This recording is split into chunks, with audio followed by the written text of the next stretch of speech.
Aveva 35 anni e ha fatto una fine orribile, uccisa senza motivo. Probabilmente il suo assassino, mentre implorava pietà, chiedeva anche perché si deve morire così, scelta a caso, perché di una scelta a caso si è trattato.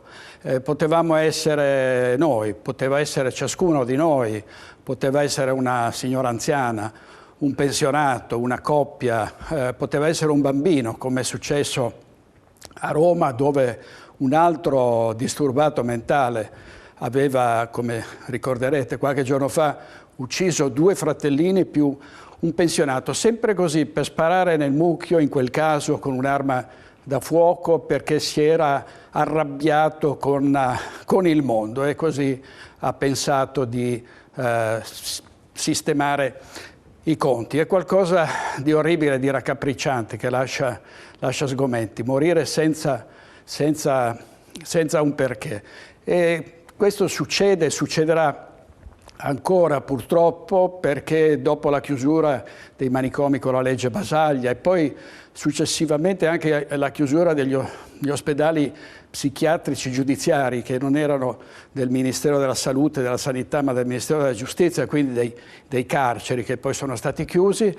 Ci sono migliaia di psicolabili, di disturbati mentali, di psicopatici, di persone che veramente hanno perso il senno della ragione, che possono uscire di casa, possono addirittura avere la patente, guidare e colpire in maniera così brutale.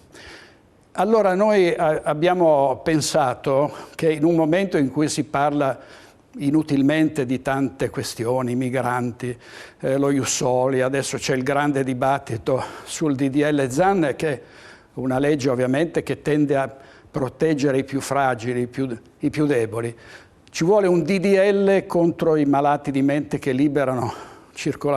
circolano liberamente, che sono liberi di uscire di casa e di fare quello che ha fatto quest'uomo coetaneo della vittima. E allora l'unica cosa da fare, e questo non è più neanche un commento, è una comunicazione di servizio. Noi come reti televisive dobbiamo e vogliamo fare un'inchiesta, fare un'indagine sul sistema sanitario nazionale e regionale in questa fase, in queste circostanze, per capire come mai queste persone sono libere di agire indisturbati. Sono migliaia di persone che sono a carico delle famiglie, perché ci sono strutture, ci sono centri di salute mentale, ci sono assistenti sociali, ci sono i comuni, ma non c'è niente di veramente organizzato, di veramente efficace per far fronte all'innalzamento di questa soglia di violenza. Quindi d'ora in poi le nostre redazioni sentiranno gli avvocati, sentiranno